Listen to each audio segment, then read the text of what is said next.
Welcome to Beyond Borders, the world's first talk show made especially for English learners and global citizens, with me, your host, Ethan.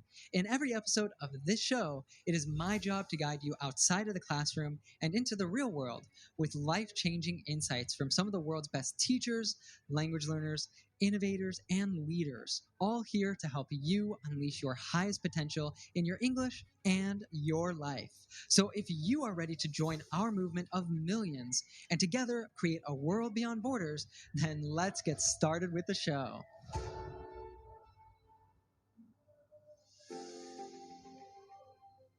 Mark Hancock is an English language teacher, teacher trainer, and materials writer.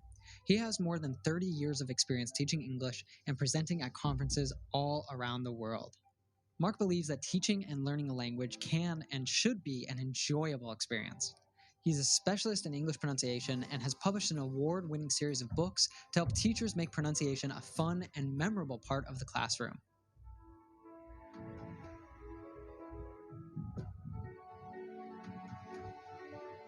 What a fascinating interview. You're going to learn a lot about pronunciation, how to improve it on your own, how to teach it effectively to others, what language, art, and music have in common, why native doesn't necessarily mean a good teacher, how teachers can overcome accent anxiety and imposter syndrome, what a correct accent is in a globalized world. We discussed when English learners should start focusing on pronunciation, whether you need to learn and use connected speech, and how we can learn and teach it. And there's just so many more gems in this interview. So let's jump right into episode 24 of Beyond Borders.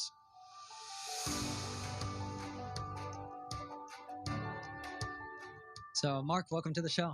Absolutely my pleasure. I'm really excited for today's conversation, just digging into some of the work that you've done. I think that there's so much for teachers, for learners to take out of it and to apply to their own learning. So I'm excited to get into some of this stuff. But I thought I would start off with something really interesting that I saw.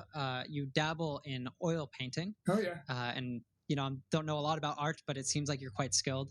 And so I thought an interesting place to jump off from would be, what do you think art and language have in common? I was hoping you were just going to say art and language teaching, because I think they have a lot in common. Certainly as a materials writer, I play music as well, musician. And people say, oh, you do all of these things, you write books, you play music, you do paintings. And to me, that's all the same thing. It's all the same process. The creativity is just being applied in a different place each time. So to me, they seem like the same thing. Other people don't see them as the same thing, and that's I find that surprising. By the way, that's one of my paintings there behind me there, which shows a beach in Sicily. Oh, there you go. That's amazing. I totally agree with you. I think that a lot of that perspective probably comes out of most of our experience learning English, learning other languages in school, makes it seem very much, I guess it'd be left-brained, like very logical and everything, because so much of it is memorizing grammatical rules, memorizing vocabulary and things like this, which don't seem at all artistic or musical or anything like that. I think for me, that was definitely a big aha moment, was when I started seeing that language is very flexible. It's not like it doesn't have to follow these really hard rules. And there's a great quote from Picasso that's something like, learn the rules like a pro so you can break them like an artist. And definitely it's good to kind of know about some of the, know how the grammar works and know a lot of vocabulary. But in the end, I think when you really start to tap into that fluency is when you start to get kind of a feel for how you can break the rules and how you can play with the language and be more flexible and have more fun with it. In terms of language learning, there's also a question of memory, isn't there? Because you've got if you're learning a language, you've got a lot of words to learn, and a very important thing you can do to help you remember new words is to have some kind of image or mental association with the word. And it can be something abstract, something where the connection is really quite strange, an image that goes with a word. And the stranger it is, the better, in fact, because then that way it sticks in your mind more.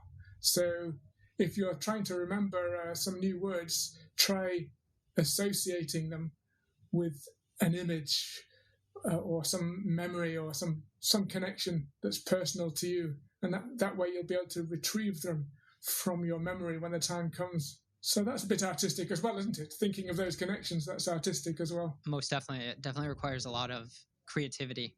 I think too, with you mentioned music, I think it kind of requires developing an ear as well, right? Because every language has its own sounds and its own musicality behind it. So they say for music, for playing an instrument, you kind of have to develop an ear for the music, and in language, very similarly, you have to develop an ear for each language that you learn and the things that make it special in that sense. Yeah, you can't help but notice these things when you're living in the place where the language is spoken. So that's it's much easier if you're going to learn a language to live in the place where it's spoken. If you're living somewhere else, maybe in your home country where the English isn't spoken, then it's a little bit more difficult. Then you have to go out and find recordings or look for stuff online. But the first thing you're going to notice is it sounds a bit different from your own language, and that can be something that scares people, or it can be something that you find attractive. Well, try to find it attractive, because that's going to help a lot.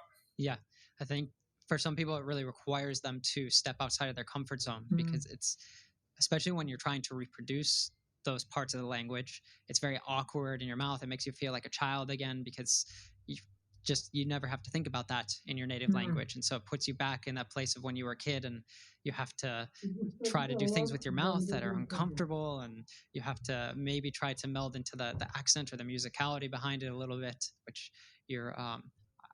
I never tell learners that they have to, pick up a certain accent or something. It's fine to keep your own accent, but definitely to speak clearly, there are certain aspects of the pronunciation, everything that are very important to drill, and that can be very uncomfortable for people. Yeah, something you're saying there, this uncomfortable, that's really important. A lot of people really find language learning, and in particular pronunciation, difficult because they're not prepared to make a fool of themselves. In fact, they're not making a fool of themselves by making a pronunciation error at all, but they think they are, and that's the problem. So you've really got to be prepared to go with it and not be too concerned about your self-image all the time, and be a little bit less self-conscious. That's easier said than done, I admit, but it's pretty important not to be too worried about how you look, or about trying to be correct, because you're never going to achieve that, certainly not in the first few years. So, if you can't stand being seen to make a mistake, you're in a bad position to start learning a language. You have to make a mistake first before you can do anything approaching right. Yeah, I could not agree more. So much of it is psychological as well. Just becoming comfortable and okay with making a fool of yourself sometimes, learning to laugh at yourself, lowering the ego so that you're not so much in your head, just thinking about what are other people thinking about you. Are they judging you because of your accent, because you mispronounced something, because you made a mistake, because you used that word wrong? Have you ever noticed as well, Ethan, that when you're speaking another language, actually it seems like you're a different person? You kind of have a different personality with a different language, and that can be a liberating thing. You can feel. I suppose it's like being an actor. It's like being a different person for a time, and it's sometimes nice to get out of yourself that way. So that's just interesting. I don't know if it's a method.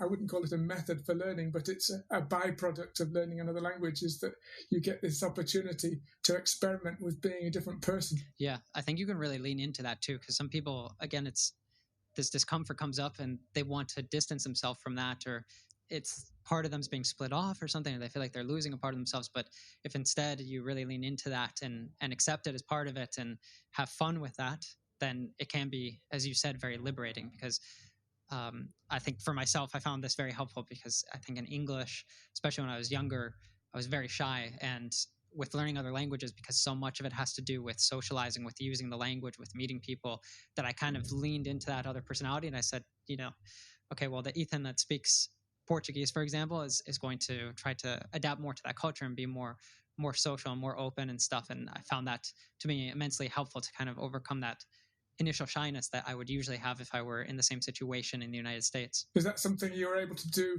intentionally, consciously, to lean into it like that? I think it wasn't something I didn't realize so much what I was doing, but I think it was kind of a natural progression for me living in different countries that my personality would change a little bit with each language that I spoke. And I think it was kind of later that I realized, through the different experiences I had learning these different languages, that with each one, the Ethan that spoke a certain language was a little bit different, Yeah, it's a good thing. Have you had a similar experience? Exactly, that's what I'm saying. Each language, speaking a different language, is being a different you. It's like wearing a mask or acting. Having a kind of a mask is being a different persona, and it just happens naturally. You don't intend this to happen. It just happens. I don't know if everybody else who's watching this has had that same experience, but it's a great thing. Yeah, and I think that comes maybe more naturally when you're actually living in the country, which I think has been our experience, because you're surrounded 24/7, or maybe not 24/7, but a lot of the time by that culture, people speaking the language in that culture and stuff. So I would be curious to hear from people listening who maybe if they've gotten a high level of fluency living in their own native country, if they've also found that experience just by immersing themselves a lot in listening to podcasts and watching videos and listening to music, watching TV series and things like this. Yeah, I mean, you can possibly even get it from somebody else. If you watch like I do, films and programs in different languages, maybe with subtitles below, and there may be languages that you don't really know, but just the sound of the language has a certain makes a certain atmosphere already, quite apart from what the story is about. So something in Italian has a certain flavor to it, and something in Russian has a different kind of flavor. The language, the sound of the language itself already is part of the narrative. That's very true. And it's funny how I think each individual tends to be drawn to this in a certain sense, because we just will natively, intuitively like the sound of a language, right? I think there's always a debate that I've heard between people preferring more French or more Italian, or thinking one's more romantic than the other. And that's just purely from how we interact, or in our subconscious, how our subconscious reacts to the musicality of that language, at least if we don't speak it. There has been some research in the UK in schools about, when I was a kid, the main foreign language at school was French, and some people did German as well. And the research, which is very curious, perhaps worrying, I don't know, was that the boys preferred the German and the girls preferred the French. The boys preferred German because it sounded somehow, for them, they thought it sounded more masculine. And they didn't like speaking French because they felt it sounded feminine. This is not just me, this is from some research, and it seems to be a very strange thing. I don't know, it's hard to understand really, but there's strange things about the sound of language, aren't there? That sounds really fascinating. We're going to have to find that, or you can send it to me if you know where it is, and we can link that in the show notes if people are curious to learn more. I have to go, but I bet I could find it by Googling it pretty quick. It'll still be out there. I'll shift gears a little bit. We were talking a little bit about traveling. I believe one of your first experiences took you to Sudan to learn English, and I was just curious, what took you there of all places? To teach English, yeah. So it's because this was a program they had in Sudan, which was they would take newly graduated people fresh out of university, and you would work pretty much voluntary work in schools. So I went on this program for 1 year. You get subsistence, but you don't really get a significant amount of money from it, so it's kind of voluntary.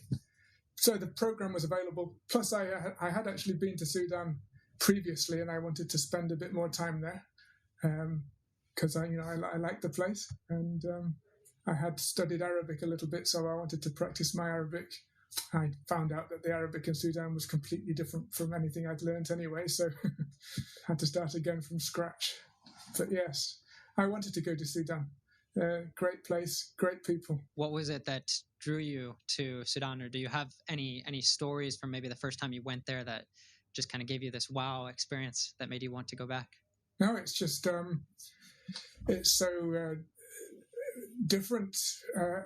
The thing about if you've lived and grown up in say a European country or in North America, it's very hard to imagine those countries like in Africa, places which are significantly different. Everything feels different immediately as soon as you arrive there. In a way that you don't get that experience traveling just within Europe. For example, if I go to Spain or Greece, I'm not going to have that same kind of culture shock that I'm going to get traveling to Africa, and it's that culture shock which is so exciting. It's a great thing, a great experience, and something that you can't predict. You don't know how it's going to feel until you do it. You just don't know. You can't imagine. You can see photographs of it, you can see stuff on television about it, but you can't imagine it until you do it. And did you find you were able at all to adapt a little bit to the culture? And it's a very different culture, so it's one that's more difficult to fit in than if you were to go live in France or in Holland. So did you find ways to fit in with the local culture a little bit? It's not like I was there for a long time. It was a year, so there's a limit to how much I could blend in. But I would go down to the market, in the evening and sit around having a chat with people as much as I could in Arabic, and everything was really peaceful actually, because there wasn't very much electricity and running water and these kind of things. So you're sitting in the dark, just maybe by a small fire, talking to somebody. It's like a camping trip in a way. That must have required a lot of pushing yourself out of your comfort zone, right? Because just going down to the market and meeting people and speaking in a very difficult language like Arabic. Yes, there wasn't any alternative, but yeah, sometimes you have to put yourself in a situation where there's no alternative to really get into it. Maybe that's something that people talk about, total immersion, don't they, with language learning? Maybe that's the point about it. Total immersion is quite a powerful motivator. And I saw that your experience teaching English there made it very clear to you that there's a lot more to teaching English than just being able to speak the language, and that you actually went back to the UK and did a teacher training course at Pilgrim's Canterbury that you found very inspiring. So I was curious, what did you take away from that training course? What did you feel like it taught you? If you went to school in the last century, like I did, language teaching was pretty primitive. At least it was where I went to school, and it was all about like memorizing and following grammar rules, like some kind of mathematics. And so when I was in Sudan teaching, I kind of assumed I ought to be doing something like that, and I didn't actually have a very good grasp, in any case, of the grammar of English, because in England we didn't in those days at least study the grammar of English.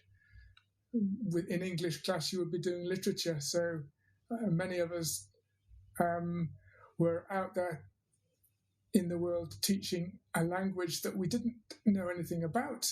Well, how ridiculous is that? So your students would say, "Teacher, what's this about the conditional number 3?" And you're going, "What? Can you just give me an example of what you're talking about? Because I don't know what you're talking about." So yes, that's pretty foolish. You just because you speak a language, there's no guarantee that you know anything about it. And knowing something about it is extremely necessary in language teaching. even if you're not going to be very focused on the grammar, you still need to know about it for yourself in the background. You need to know a lot more than you actually teach.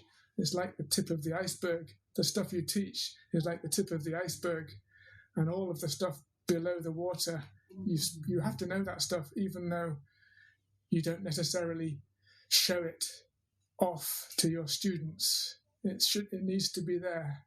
So it's a great fallacy that the native speaker is the best teacher when it comes to English language teaching. Yeah, I think that's the problem. I had a very similar experience. My first teaching experience was in Brazil after university, and it was kind of a similar thing that, I was teaching it out of a textbook, and there were like these CDs and stuff that had, the audio, and it's just like, this is not at all how people actually speak, in the US or the UK, where these people are probably studying because, they want to be able to go there, they want to travel elsewhere. And very similarly too, it was kind of like, people would ask me questions. I had no idea because, I'd done a TEFL course, but that doesn't mean that you really know a lot about the language, and it doesn't mean that you really know in a natural way how to teach the language. And there's definitely this fallacy that people think because it's someone's native, they're better, but so often it's a non-native who's really passionate about English, who loves learning it, who loves teaching it, who lives and breathes it, who's going to be a much better teacher than just a native. Of course, you can find great native teachers, you can find great non-natives, but you shouldn't think just because someone's a native that they're necessarily going to be a great teacher. Yeah, you also asked me about the course I did at Pilgrims. It's my first teacher training course, and what I found particularly inspiring about it, apart from learning a bit more about language, about English, was also this aspect of motivation. You see, I hadn't quite realized the importance in language teaching of motivating your students. You don't just have to push facts into their heads. That's not what it's about. It's about cultivating, for them to cultivate their own knowledge. You don't push the knowledge into their head. You coax them into cultivating their own, and this takes motivational strategies on the part of the teacher, and this is the very, very heart of teaching. So it's not the two parts of the equation. You've got the language, the linguistics on one side, but you've also got this business of creating motivation on the other, the pedagogy, the linguistics and the pedagogy, both.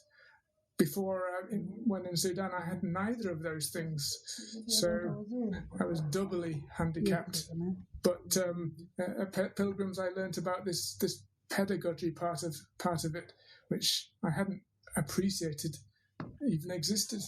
Yeah, I think so much of that, of being a teacher, really, in a sense, is being a guide that gets the student excited to walk the path to explore on their own, even because otherwise it's just the students going to show up at class, they'll be in class, they'll take the test, they'll do the homework, but then they won't be exploring on their own, they won't be playing with it, having fun with it, discovering. And that's where so much of the growth comes from, I think, is when you're really curious about it and you're going beyond the classroom. You're wanting to, the teacher's kind of kindling that fire, and you're wanting to keep it going even outside of class. You mentioned earlier on about creativity and this pedagogy aspect of it all. That's what it comes down to in the end, creativity on the part of the teacher, but also on the part of the student, because you're trying to inspire creativity on the part of the student too. So creativity is pretty central in this whole business of learning and teaching. It kind of mirrors one of the learning and the teaching, two faces of the same thing. So much of it's creativity, so much of it is psychological as well. I wanted to talk about a recent talk that you gave called "I'm an English Teacher, Should I Worry About My Accent?" Because I found this really fascinating. And you discuss how many teachers suffer from accent anxiety because they feel that their accent doesn't match like a standard, and that they might set a poor model for their students. So I think this is something that could affect both non-natives and natives alike, because maybe a native coming from Wales or coming from South Africa could be self-conscious, about how their accent's going to be perceived, the same way that someone who's from Brazil or from China or Russia could be self-conscious about how students will perceive their accent. Could you share any recommendations for how teachers can deal with both the accent anxiety and also imposter syndrome that I think is very common for many? Yes. Well, you mentioned the native and the non-native both having problems. So let me just talk about so-called native speakers to begin with. In a small island like the United Kingdom, there are a lot of strongly different accents already, and the one that you tend to find recommended, for example, in the dictionary. Let me talk about pronunciation in particular. If you look for the pronunciation in a British dictionary, it tends to be listed using phonemic transcription, but it provides it in what would be a standard. The standard is usually called RP, received pronunciation. And the idea has somehow seeped into the teacher's consciousness that the symbols represent this accent and no other. I think this is actually wrong. But when I was studying to begin with as a teacher, I myself didn't have the right pronunciation. For example, a word like duck, the bird that swims and goes quack, quack, quack, duck. In my accent, the vowel sound there is but I was told, no, you can't say it like that. You have to say duck. For me, this is really difficult to calibrate, because that sounds rather like the as in dak, or quack, and I find it really hard to find that position. And I was told that I needed to do that in my early career, and I think that was a mistake, because my way of saying duck is perfectly intelligible. I've had no problem with it. It's this focus on a minor detail of accent. Accents is not what we're teaching here. We're teaching pronunciation. Pronunciation is about making yourself understood. It isn't about copying anybody's accent. So, yeah, you can actually teach English perfectly well with your own accent, whatever that accent is. And you're going to anyway. To be honest, most people are not capable of consistently altering their accent in order to be in the classroom. They're going to slip into their own natural accent, and that's fine. And that includes non-native accents as well, because English, after all, is a global language now. It's a global lingua franca, and there are many English speakers, many voices around the world. Who's to say which one you're going to end up talking to? Let's say you're a person from Spain and you have a Spanish accent in English.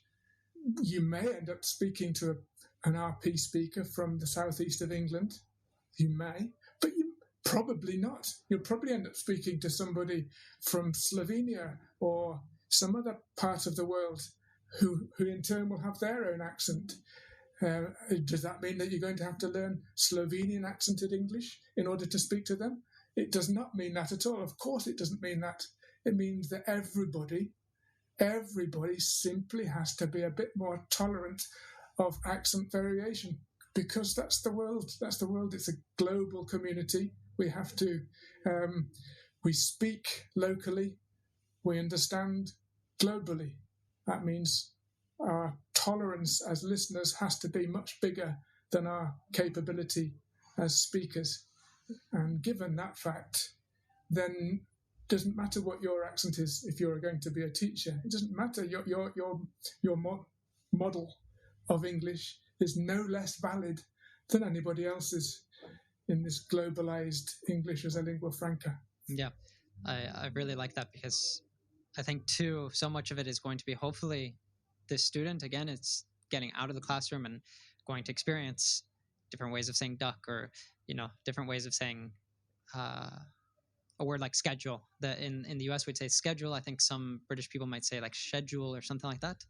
And hopefully they're exposing themselves to stuff, so they'll hear these different native accents, and also they'll get the chance to speak to people from different places too. Because if you only focus on one accent, you're only focusing on received pronunciation, for example, you're only focusing on standard American English, it is much more likely that English is a global language. You're going to need to use it in an international sphere. And so for work or something, you might have to speak with someone from China and India and Germany in the same conference call, and you need to be able to understand all of them. So if you've only practiced received pronunciation, you might be at a loss compared to someone who has exposed themselves to many different accents, both native and non-native alike, right? Yeah, absolutely. So you mentioned that talk I did, which was about accent anxiety for teachers. No, you shouldn't worry about your accent. Your accent is in no way inferior to any other accent, with the one proviso that you're an intelligible English speaker. So, yeah, but I presume that if you've risen through the career as being an English teacher, you're an intelligible speaker of English, and your accent is something that you shouldn't worry about. Now, why do people worry about it? Well, there are good reasons why people worry, because there are messages out there in the world which tell people that their accent is inferior and that accent is better.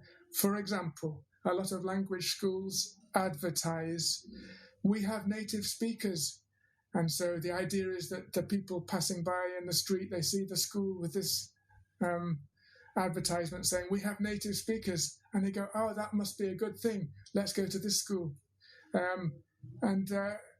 It becomes a vicious circle, because when you see the advert for native speakers, you assume, well, if that's an advert, that means it must be a good thing, right? This native speaker thing. So you start to believe the thing that you're seeing in the advert, which is a complete vicious circle. So there are things out there in society, in the world, which give off the message that certain accents are better than others. This happens even on this small island here, Great Britain. There are a lot of prejudices about accents, and there are constantly stupid little articles in the newspapers like this accent is ugly, or that accent is bad, or that one's associated with criminality, and that one's associated with the aristocracy, or whatever. There's a lot of opinions about it, but there's no reason why British prejudices should be exported to the big wide world. In the big wide world, there's no reason why an accent from Manchester should be any way inferior to an accent from London, because if you're in China or Slovenia again, it doesn't matter which one of those it is, or neither. It doesn't matter.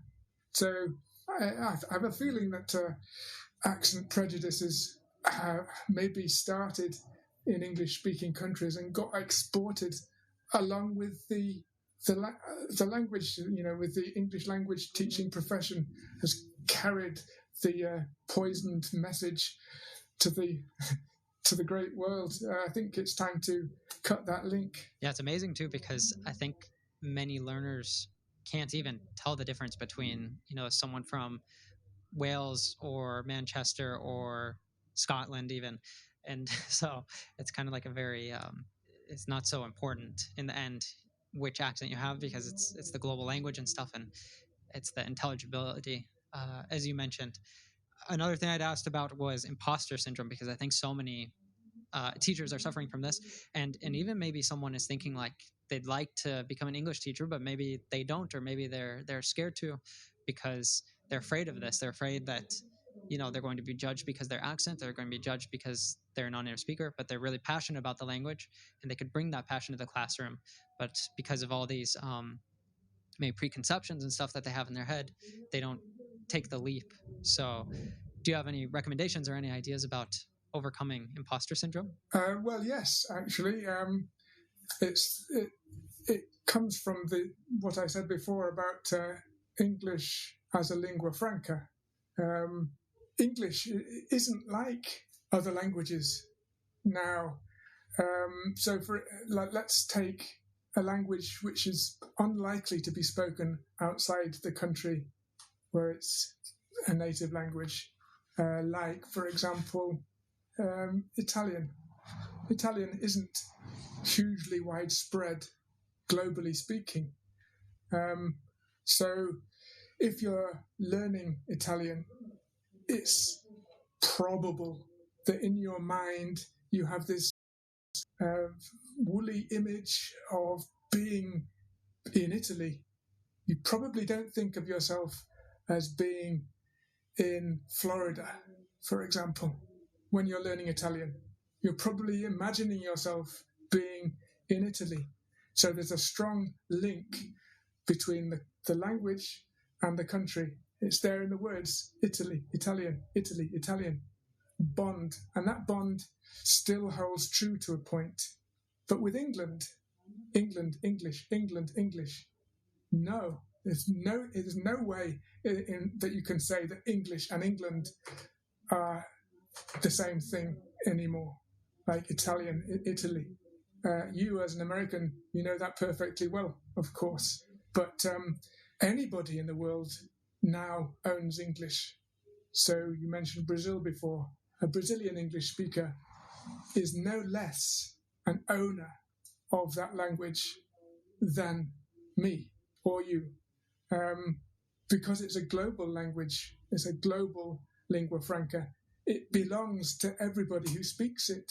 So if you're talking about imposter syndrome, imposter suggests that you're sneaking into somebody else's territory. This is not the case. If the language is a global lingua franca, then you're already in the territory. You're in the world. Then English as a lingua franca belongs to you. It's yours. And let's take that right through to the symbols that we use in pronunciation teaching, the phonemic symbols.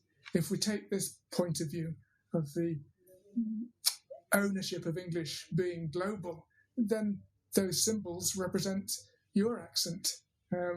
I've got a cutout here of the symbol I mentioned before, duck. It's, for anybody listening but not seeing, this is an upside down V, and it represents the vowel sound in duck, or duck, or dak, however you pronounce it. Actually, the same symbol applies to whatever accent you have. If you say duck, that's the symbol. If you say duck, that's the symbol. However you pronounce it, that's the symbol. It doesn't represent one specific accent. Why not have it represent your accent? How do you say duck? That's the symbol. So you can take ownership of English, take ownership of the tools of teaching, like the phonemic script as well. They belong to you. You're not an imposter. It's your property. Yeah, I think as long as people understand you, right? Mm-hmm. So I'll pivot a little bit since you're pulling out a model there. I saw that your front pack, some of your tools that you provide to teachers are super interesting for pronunciation. So you promote using mazes, maps, rhymes, and raps to teach pronunciation. So I was wondering if you could give any examples of these and explain a little bit how teachers could use them. Okay. Well, pronunciation, let me go a little bit further back, and just to make this point, pronunciation is pretty unique in the language teaching sphere because it's hybrid. It's, if you can think of it as part of the skills system. You've got the 4 skills: reading, writing, speaking, listening. Well, there are 2 of those which have a very obvious connection to pronunciation already. pronunciation belongs with speaking and listening, potentially with the others to a point, but let's just say that with the obvious speaking, listening, clear link to pronunciation there. So pronunciation belongs with the skills, yes, but it also belongs with the systems by which I mean vocabulary, grammar, pronunciation. It's one of the systems. So it's both system and skill. That's a hybrid position, which makes it really interesting and varied. So you need a variety of tools to deal with pronunciation because it's hybrid and crossing between different domains in this way. You need to have a toolkit which enables you to move between these different domains.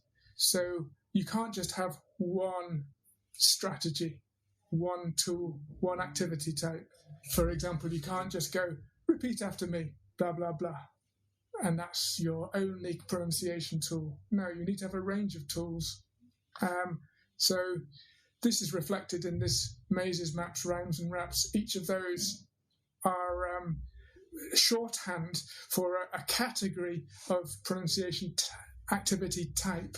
So a maze, my mazes are like puzzles where, well, the classic maze is a puzzle where the students have to go through a maze and they can pass through these rooms with words in them, and they can only go through the words which have a certain sound.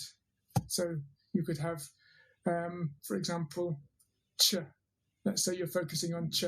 They can only go through the word if it has ch in it. That's a maze. And this this kind of activity, the mazes and any kind of puzzle really, they're interesting because the student, in theory, they could do these things silently, just on paper, pencil and paper. And so that made me think, well, in what sense are these pronunciation activities?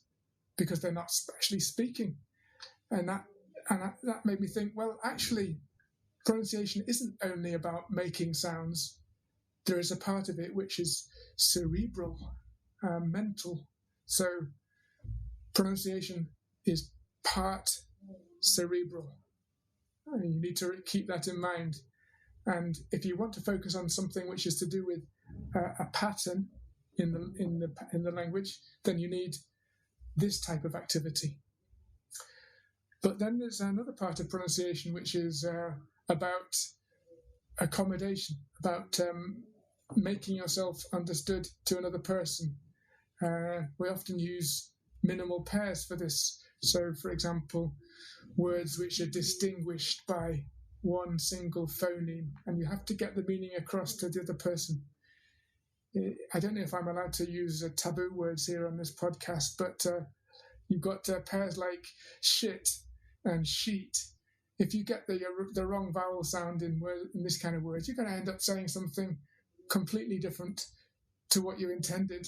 So you can have activities, I call these maps, where students working in pairs, one speaking and the other listening, and they're following a route on a map according to if they hear one pronunciation or the other pronunciation.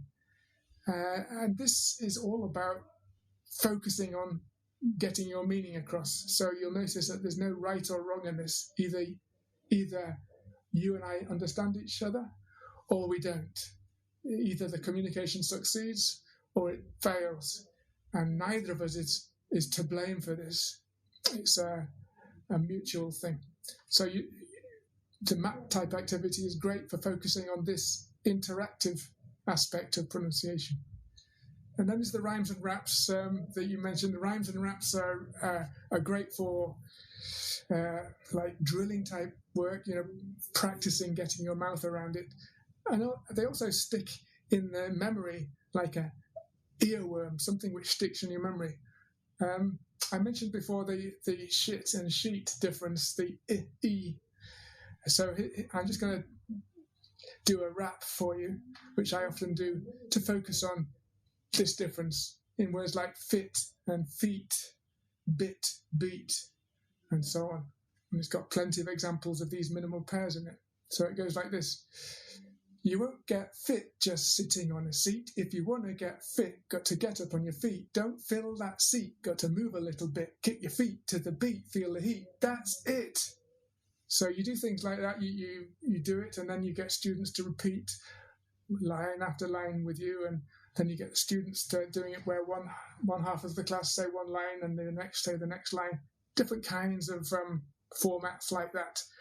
But by the end, when they're walking home, hopefully this rhyme will be going round and round in their head like an earworm. And so it's the pronunciation points then that helps the student to fix them in their memory. So raps are really good for that. Raps, songs, poems, wordplay generally, these kind of things. That's amazing. Well, we'll definitely share in the show notes the video that I saw where you model all of these in case people are just listening. They can go check that out so they can see, like, for example, how the maps work, how the mazes work, because it's a very visual thing, but I thought it's super innovative, and I never had seen anything like that. I was going to mention as well, I don't know if you've ever heard the story, the Italian man that went to Malta. It's another really good one to kind of learn about avoiding those mistakes, like the shit and cheat, which we can link in the show notes as well.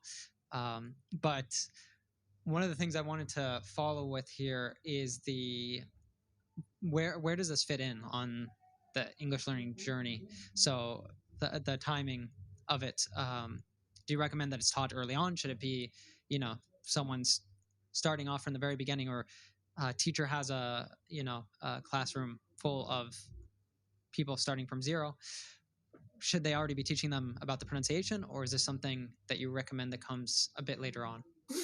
Well, as a matter of fact, they're already teaching them about pronunciation, whether they know it or not. Like if you're a teacher, if you walk into the classroom and start speaking, this is already pronunciation work, right? Say, hello, my name's Mark, and the class say, hello, teacher.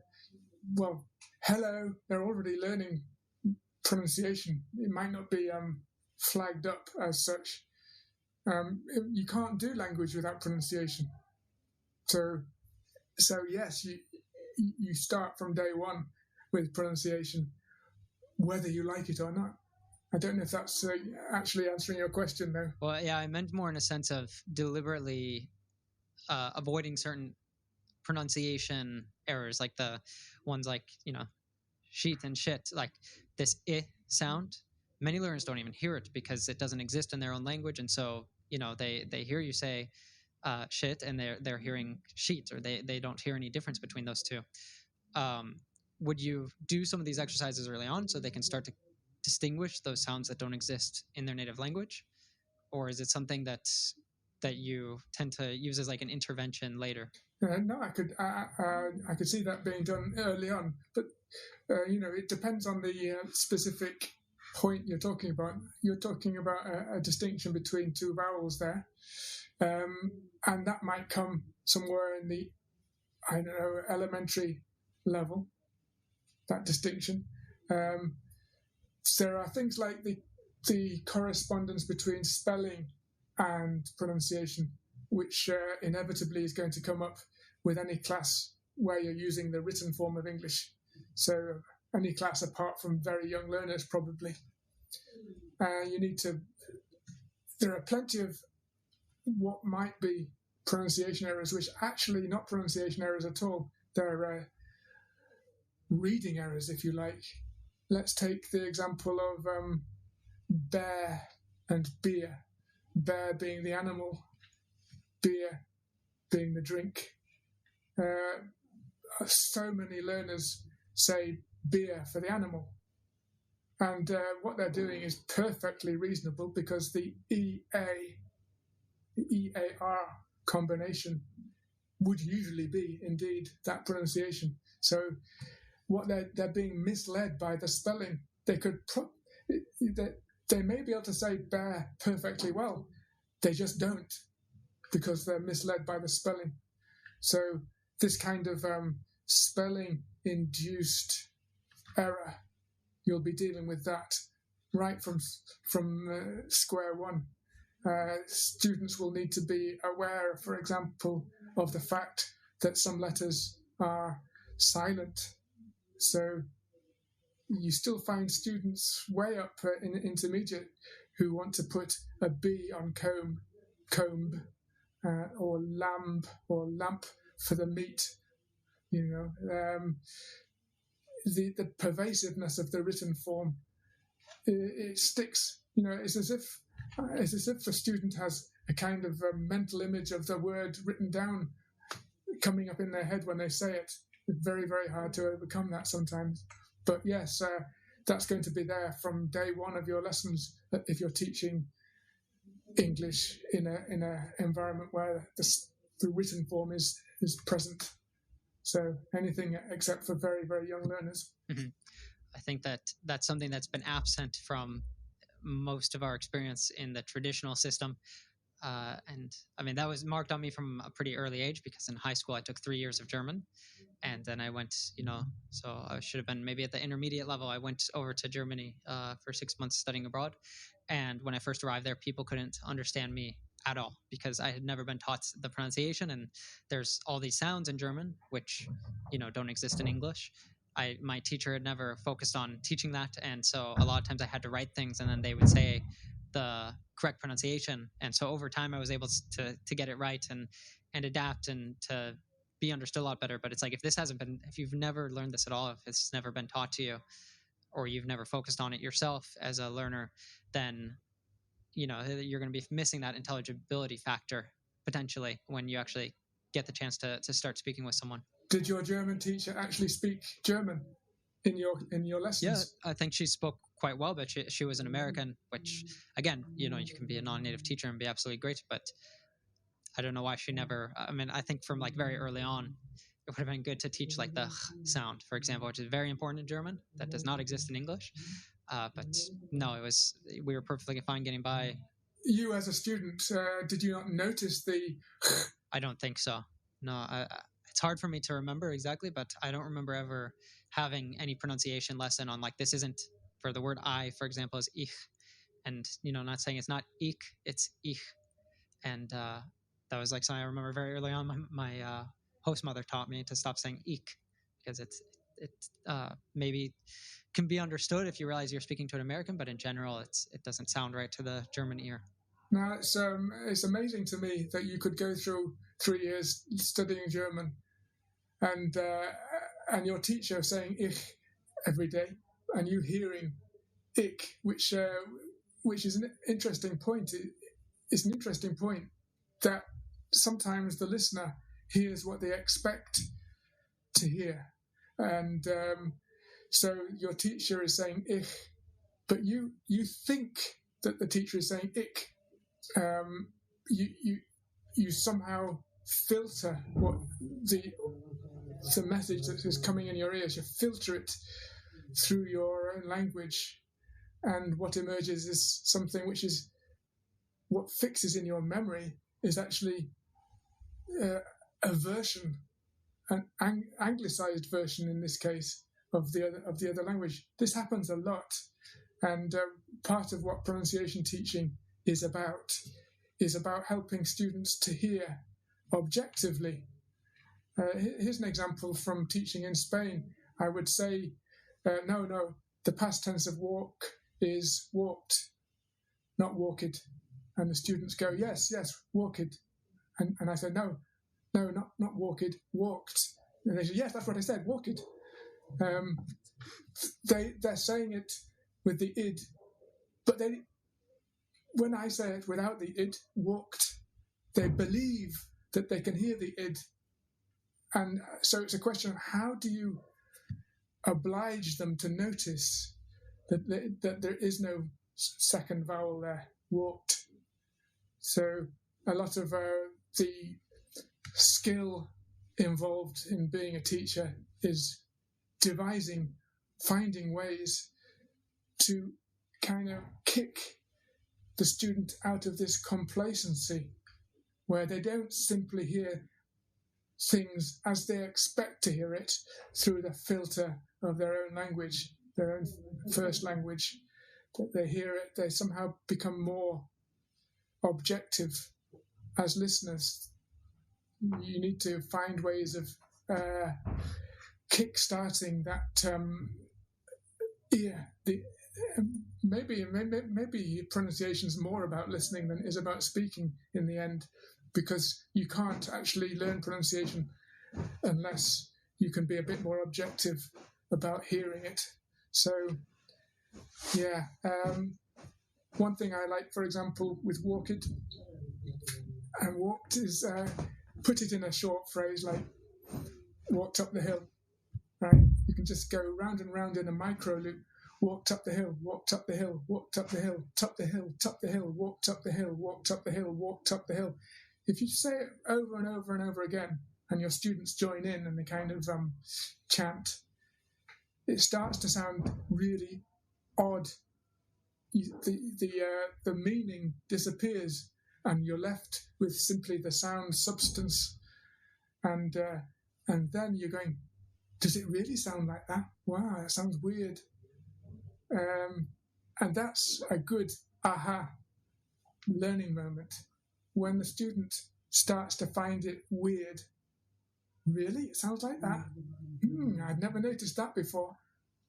Eureka, that is it. That's the moment. Yeah, so much of it is just building an awareness that so that when you're watching something, listening to something, you start just to pick up on these things. So you're not just trying to grab the meaning, but you're actually paying attention to these little details. Like when someone said walked up the hill, they weren't saying walked up the hill or even walked up the hill, but that it's all linking together, and that you start just to notice these things anytime that you're watching or listening to something, which I'll use actually to segue into, I wanted to talk about connected speech. So I want to ask how important you think it is nowadays for learners to learn connected speech, and two, for teachers to be good at teaching it. Yes, and here we have to distinguish between productive and receptive pronunciation, because we often assume pronunciation is about speaking, productive skill. But as I just implied a few moments ago, it's also a receptive skill, a listening skill. So this connected speech that you're talking about, these features of connected speech, they're really important for listening, because a lot of speakers of English use features of connected speech around the world, native and non-native. So you need to be able to understand connected speech. But for your productive pronunciation, not necessarily. Features of connected speech are all about making it easier for a lazy mouth to produce. It's streamlining, to use a term from Richard Caldwell. Think of the shape of a vehicle, a car. A car has that shape, which is a kind of smooth, rounded shape. It doesn't look like a brick. It looks smooth and rounded, in order that the air will pass over it more easily, so that it can speed along without causing much resistance to the airflow. Speech is like that, connected speech. It's knocking the edges off, so that it is easier for your tongue and your jaw and your mouth to get it out without too much effort.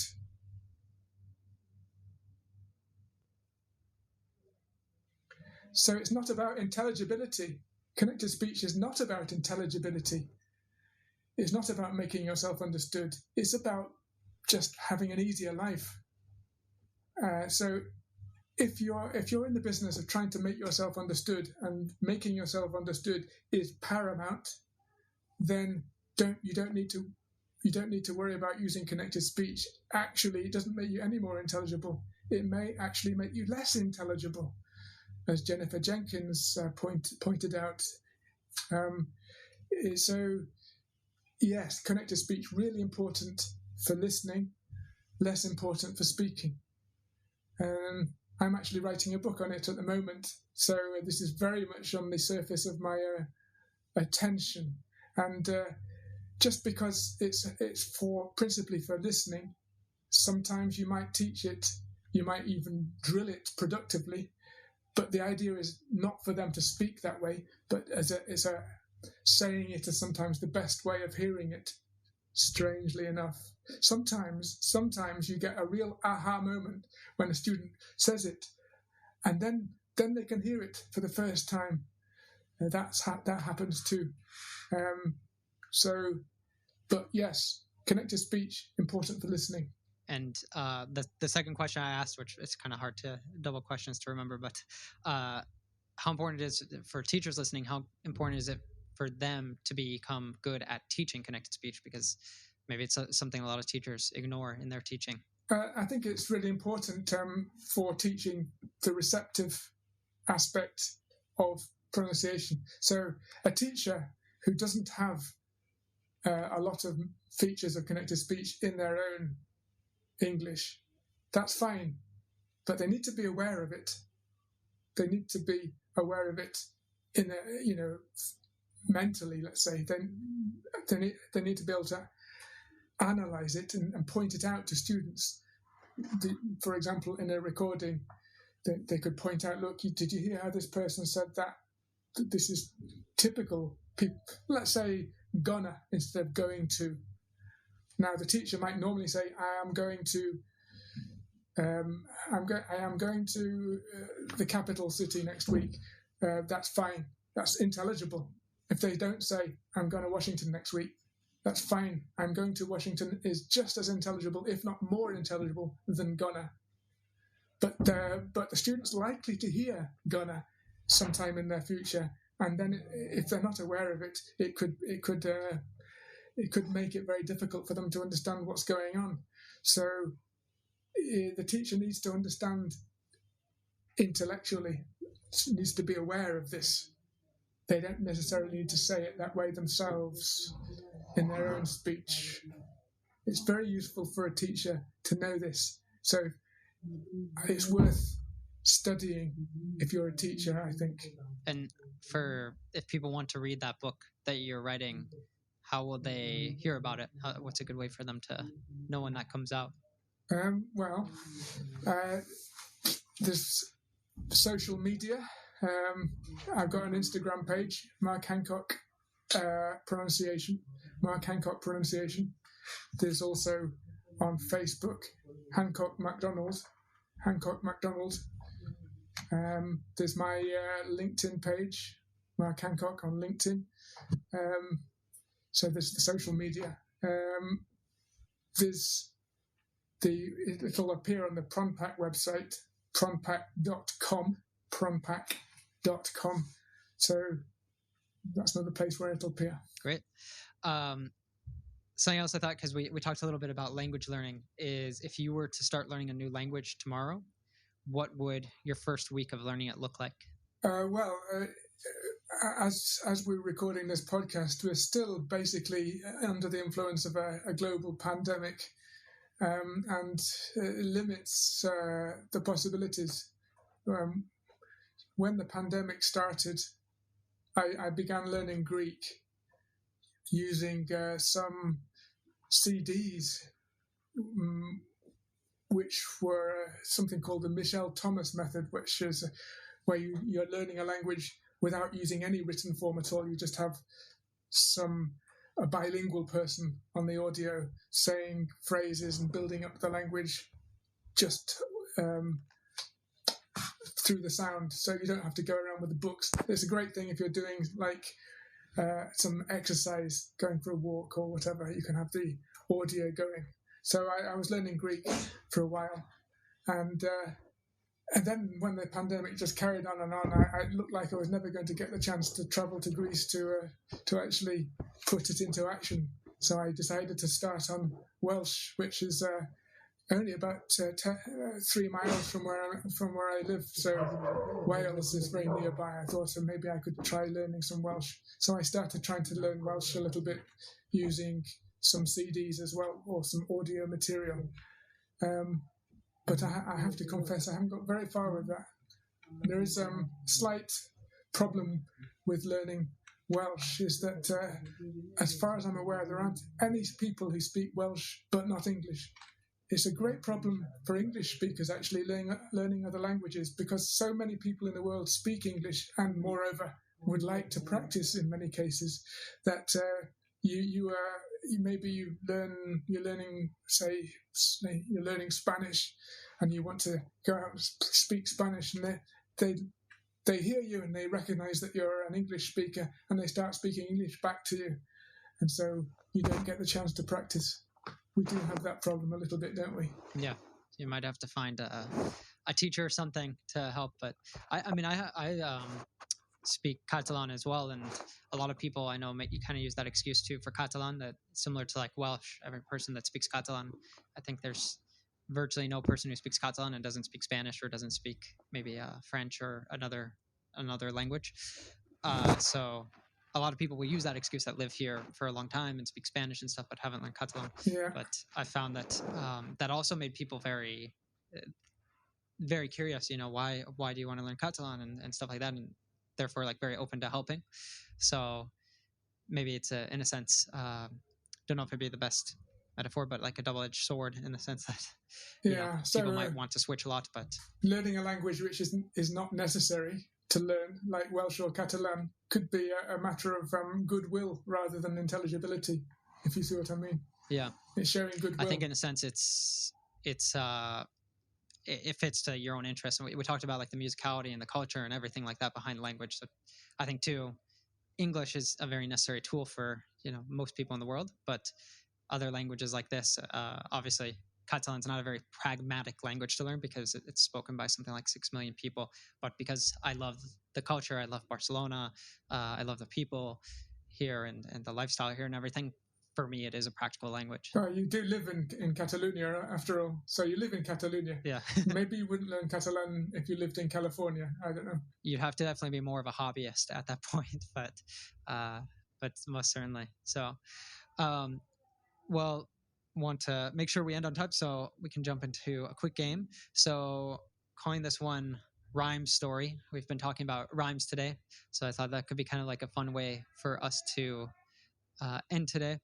But just to explain to you, we basically have some pictures, and we're going to together create a story using the pictures on the board.